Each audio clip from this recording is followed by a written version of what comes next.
More things. Putin avoided everyone at the peace talks last week. Today, as President Trump calls him to try to find a resolution to the Ukraine war, the question arises, does he view Putin as the good guy or the bad guy? The spokesperson said, "I'll let the president speak on that conversation later. He has made his views on both sides of this war quite clear. He wants to see it end." Karoline Leavitt is not pleased when any reporter in the briefing room points out her shortcomings. Reporters, including those from Fox News, criticized her today regarding several of Donald Trump's controversies. This led to a heated response in which Leavitt confronted the entire press pool in an emotional outburst. Before continuing, the speaker asked viewers to subscribe and like the video, emphasizing that it means a lot to them. There was a lot to unpack in the press conference, which began with what the speaker described as one of the most disturbing moments, Leavitt appearing to mock Joe Biden following news of his recent cancer diagnosis. The segment began with a question. Follow-up on former President Biden. White House doctors may have missed the early stages of his prostate cancer. Is President Trump concerned about the quality of care presidents receive here? The response was, as far as President Trump is concerned, the White House physician is excellent, and the team of doctors at Walter Reed Medical Center is outstanding. The president recently had a physical with perfect results. He is in very good shape. Those of you who traveled with us to the Middle East last week can attest to the president's stamina. On Saturday, after a long trip, the president was working in the Oval Office all day. He doesn't stop. He's in great health and trusts his doctors. Two more things. Some may see Leavitt's comments as well-meaning, but her strong assertion about Trump's excellent health raises concerns. While she praised the medical team, the overall message seemed dismissive. Whether it's her tone or simply the way she presented it, the delivery came across as adding insult to injury, especially while announcing a former president's cancer diagnosis. Additionally, the previous night, Trump was praised for posting a social media message wishing Biden well, even if it wasn't written by him personally. Biden's health news only underscores the low expectations often set for Trump. While many genuinely wish Biden a quick recovery, claiming Trump deserves praise for a basic statement is misleading. The speaker suggests Leavitt isn't being sincere, arguing that Trump doesn't genuinely care about others' health. The topic shifted to Medicaid. Republicans, including the speaker, agree that work requirements should be implemented by 2026. According to Leavitt, the president wants to preserve Medicaid for the most vulnerable, pregnant women, low-income families, seniors, those who truly need the benefits. She said it should be directed to people who physically cannot work. They want able-bodied Americans to work at least 20 hours a week, whether part-time, full-time, job-seeking, or volunteering, in order to qualify for Medicaid. She called these common sense reforms that originated under President Clinton and have been supported by every Democratic president since, including Biden. The aim, she said, is to make sure the right people benefit from the program. A Republican member of Congress recently referred to the proposed Medicaid changes in an interview with Fox, first calling them cuts, then adjusting the language to improvements and changes.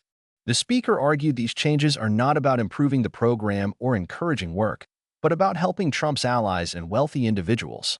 When Leavitt was asked about Vladimir Putin, it was noted again that Putin had avoided everyone at the peace talks. As Trump contacted him to try to help end the Ukraine war, the question remained, does he think Putin is the good guy or the bad guy? Leavitt replied that the president would speak on that conversation later and reiterated that he wants the war to end. The speaker expressed concern, saying it's troubling and embarrassing for the country if its leaders can't clearly identify allies and adversaries, especially when Ukraine is clearly aligned with the U.S. Leavitt's refusal to criticize Putin was also highlighted. Regarding those who are not aligned with us, it has become exhausting to hear her avoid answering questions. Now that same avoidance has extended to Donald Trump's new favored group, anyone willing to offer him a large aircraft. Karoline Leavitt criticized the media for their accurate reporting on what she referred to as Trump's latest bribe. She appeared visibly upset when questioned about the plane from Qatar. 3 questions were raised. Is there a timeline for the U.S. to receive the plane? How long will it take to retrofit the aircraft to meet presidential standards? And has the intelligence community or security officials evaluated whether the plane can meet those standards? She responded by accusing the American press of spreading misinformation about the aircraft donation while they were abroad. She clarified that the government of Qatar, specifically the Qatari royal family, offered the plane to the U.S. Air Force. The donation, she said, would follow all legal and ethical guidelines and would be retrofitted to the highest standards by the Department of Defense and the Air Force. She stressed that the aircraft was not a personal gift to the president, and media outlets suggesting otherwise should correct their reporting. The donation is for the country and the U.S. Air Force. For specific details, she deferred to the Air Force, saying the president has no involvement in the process. Despite this, Trump portrays the donation as if he's receiving a brand new jet straight from the manufacturer.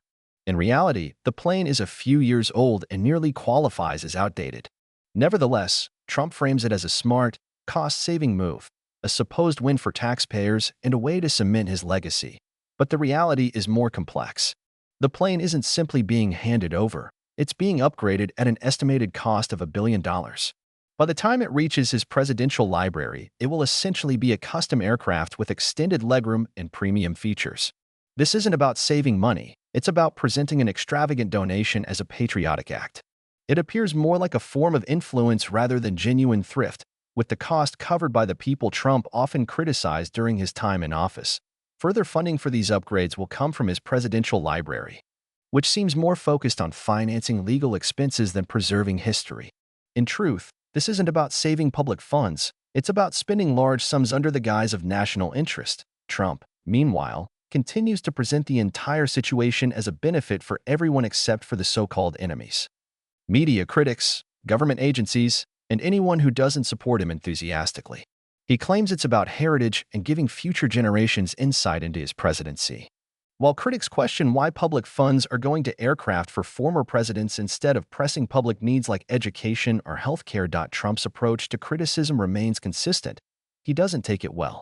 When Walmart's CEO criticized his tariff policies, Trump responded harshly.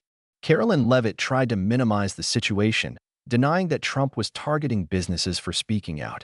But her expression suggested otherwise. She seemed unable to defend his actions convincingly. Ultimately, like many of Trump's spokespeople, she responded passively, nodding and waiting for direction. Her defense of Trump's reactions came across as ineffective, much like trying to lead a cat on a leash.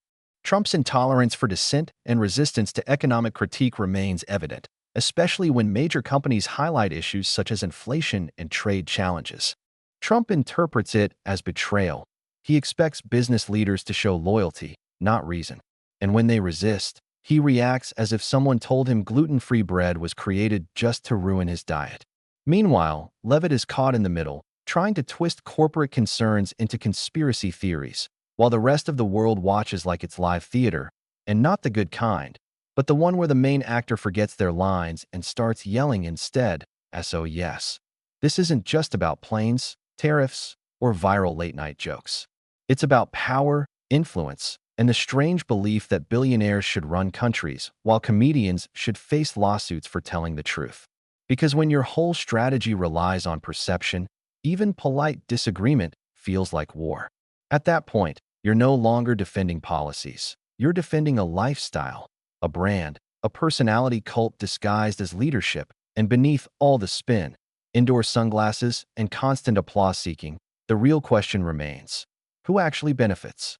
When leadership begins to resemble a vanity project with wings more than responsible governance, you're not running a country. You're just flying first class into the sunset at public expense. President Trump and his top economic advisors have repeatedly stated that Americans will not bear the cost of tariffs. In fact, last week, Lutnick claimed that people need to drop these silly arguments, that consumers would pay those costs. However, over the weekend, the president posted that Walmart should absorb the tariffs and not pass any costs on to value customers. He added, "I'll be watching, and so will your customers." So, does he admit that if companies don't absorb the full cost, Americans will have to pay? Well, first, the Walmart CEO made those comments about tariffs during an earnings call, where CEOs are believed to be legally required to give the most cautious warnings and forecasts to their investors and stakeholders. The president maintains that Chinese producers will absorb the cost of these tariffs. That, according to the administration, is why China was quick to come to the negotiating table with the United States. They need access to American markets and consumers. Additionally, they point to last week's inflation report, which showed a decline, largely attributed to falling energy prices, something they credit to the president's energy agenda since January 20th. The president remains committed to keeping prices low for American consumers and insists that foreign countries will bear the burden of the tariffs. What does he mean by, "I'll be watching Walmart"? He simply means he'll be observing their actions. Ladies, gentlemen, and anyone who still thinks political spin can rewrite basic economics, get ready.